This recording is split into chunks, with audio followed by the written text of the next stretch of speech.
I'm Poppy Cooks and I am the internet's potato queen. And today I'm going to be showing you the most viral potato recipe that has ever been on the internet, the 15-hour potato.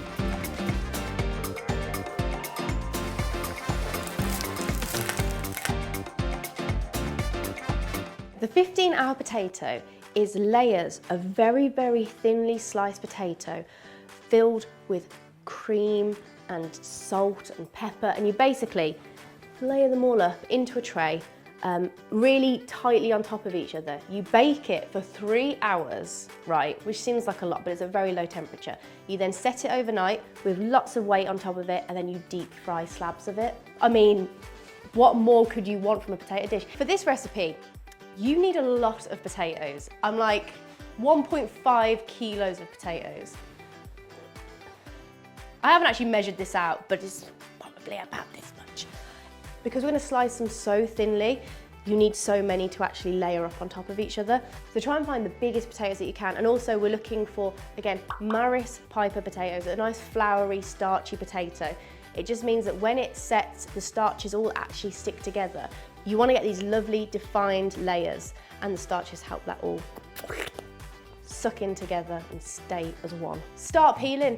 Just so many potatoes. You just gotta start peeling potatoes. The 15-hour potato, I didn't invent it. It has been a dish that's been around for a very long time. I think the closest thing would probably be a potato parve, which was made by Thomas Keller, years, like in the 70s. But this one is my take on it. So it's 15 hours, and that's what I think's really fun about it, because it sounds like so intense, but actually it's just a waiting time. I will be genuinely honest with you. I have already got some ready. So this is gonna go back over here, but it was just to reiterate how many potatoes you're actually gonna need. So once you've got all your potatoes peeled, you're then gonna get them sliced. Now, the easiest way to do this is on a mandolin, which is terrifying, but it's just gonna save you so much time. You can of course do it by hand if that's what you've got, if you've got a nice sharp knife, but we are looking for the thinness of a crisp in the UK or a chip in the US, that super, super thin, almost like translucent so you can see through it. This is a Japanese mandolin, super sharp blade there, and you can adjust the thickness using this little knob, screw situation. So make sure you use a guard when you're using it, otherwise, I mean, I've seen chefs literally, I won't go into it, horrible, horrible, horrible, horrible things. You will need to, if you've got very large potatoes, cut them down to size so they actually fit within the grooves of the mandolin.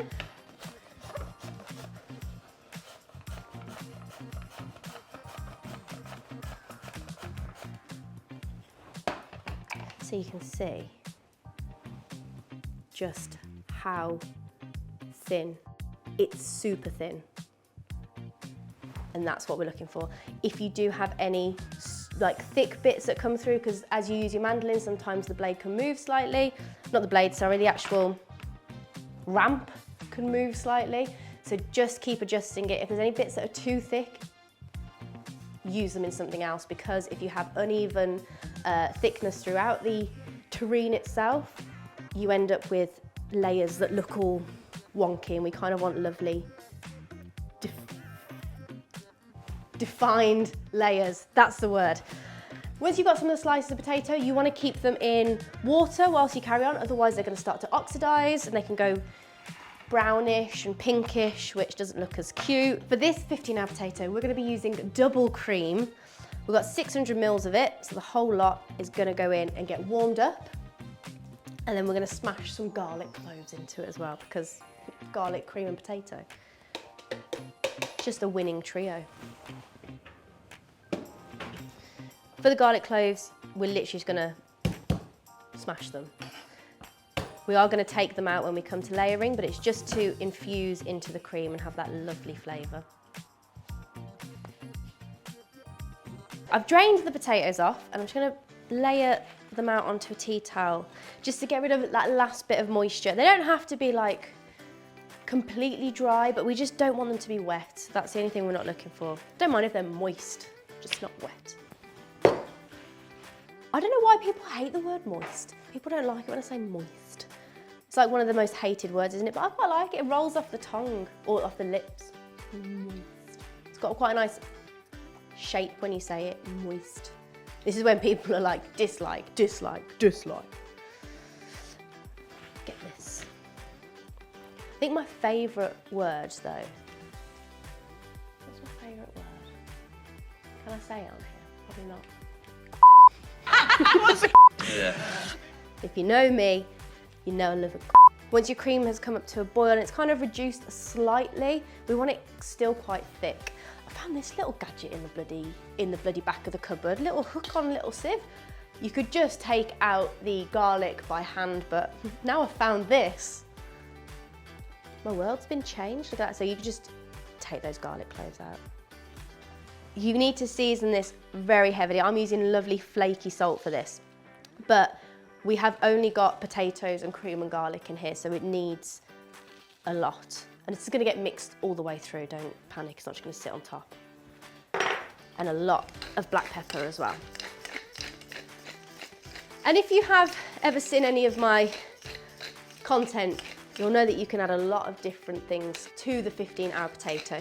So you can add different spices to the cream, you can use different fats, you can use beef fat, duck fat, goose fat, you can use clarified butter, you can use garlic clarified butter, you could use, what other cream, do goats make cream? I don't know, you could use, basically as long as you've got a fat and a starch, you can make it. These are ridiculous. They are food safe, but they are stupid, like clown gloves.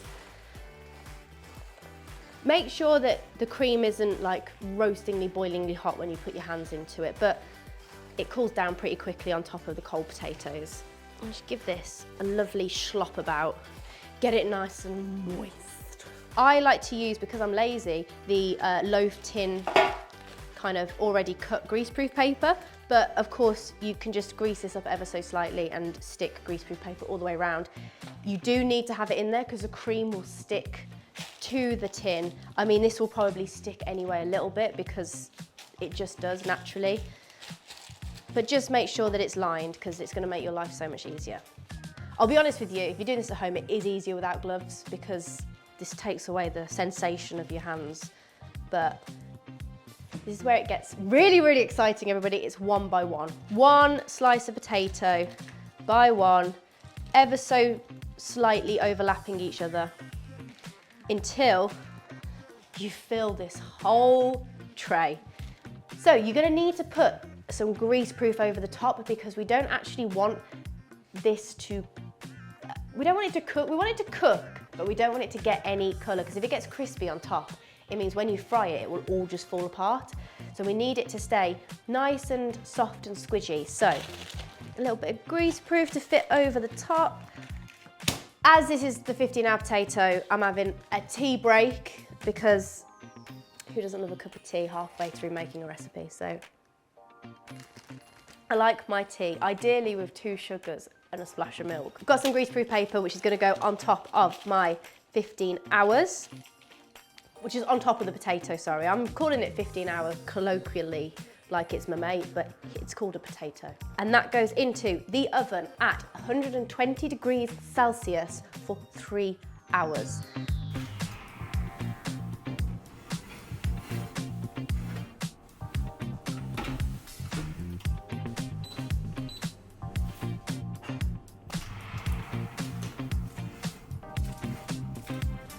The 15-hour potato has had 3 hours of the 15. There's only 12 more to go. The countdown is on. And all we need to do is get something weighted on it. Now, I use tins, and you can actually see my tins have kind of like ended up with grease. I use the same ones, but they've all got to be the same weight, so they're all about 400 grams. And you just press them on evenly. What you can do as well is get another loaf tin, fill it with baking beans or rice or something that's nice and heavy and even. You can put that on top. But in good old-fashioned ways that I've done over the internet many, many times, we'll use our tins. And simply, it goes into the, I was gonna say oven, doesn't go back in the oven, it goes into the fridge overnight, so you're 12 hours. So, as if by magic, it's been 12 hours later. Look, I've got a new tape measure on me. And you can get, I don't know why I've got this, don't need it, it's cold. And you can get out your lovely 15-hour potato. Now, remove these tins. Thank you, off-camera assistant. You can remove your grease-proof. Look at the beautiful layering on that. And it's so impacted and tight, which is perfect.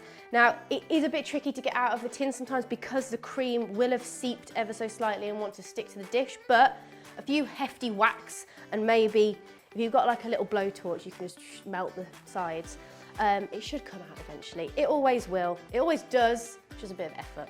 Right. It's like a sandcastle. I haven't built a sandcastle for years. Hey! Ta-da! Just make sure you remove the, the grease proof underneath because if you fry that, it's not gonna be very nice. Oh my God! That looks so good. Perfect. Get rid of that. So, as you've taken 15 hours to make it, you want to make sure that this baby is perfect. What I'm going to do is trim down the sides, not with the measuring tape, and then we can measure perfect, I would say maybe inch thick. Now I know what inches are as well. Yeah, so, been lied to my whole life. I can do maybe ½ an inch.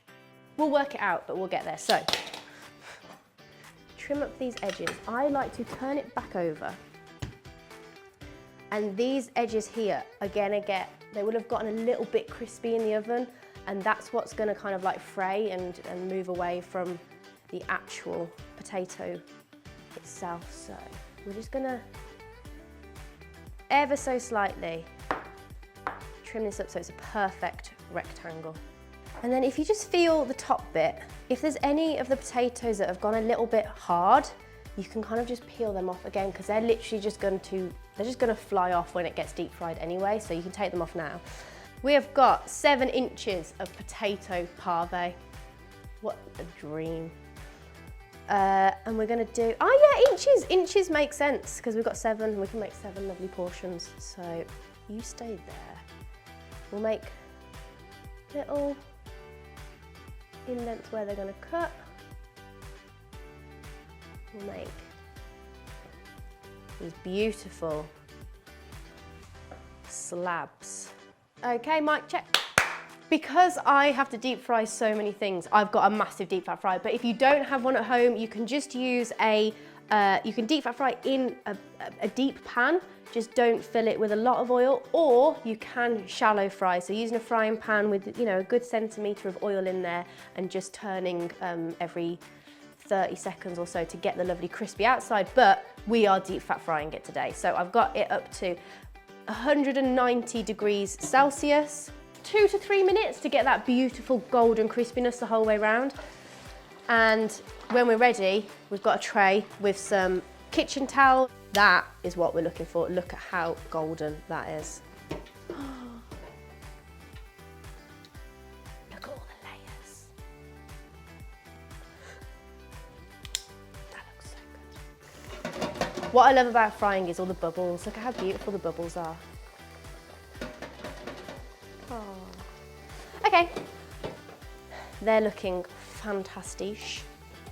Don't be alarmed, the outside is always going to colour a little bit more than the middle, but that's just extra crispy bits. And because we're using cream, which has got quite a high sugar content, it is always going to caramelise quicker. Okay, so now I've got all my babies cooked up. Get these out. You can see some of them do kind of like flake up, that's fine, just yummy, yummy.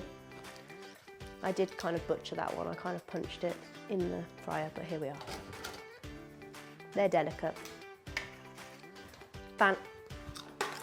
Fantastic. So, turn the fryer off, make sure that's kind of safely away, and now we're ready for Le Crunch. So I'm going to season them up and then we'll get some sexy shots of the 15-hour potato.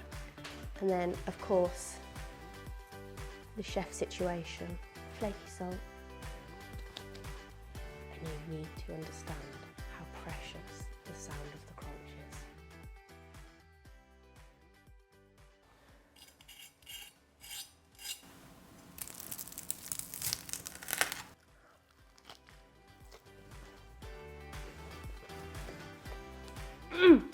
It's so hot. It's so hot, but it's so good. It's super soft, but then really, really crunchy on the outside. And you get that little hint of garlic and then it's just creamy, salty deliciousness.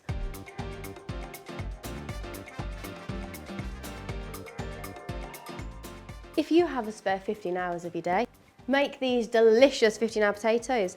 And if you also enjoy my content, then like and subscribe to get more fantastic, delicious recipes.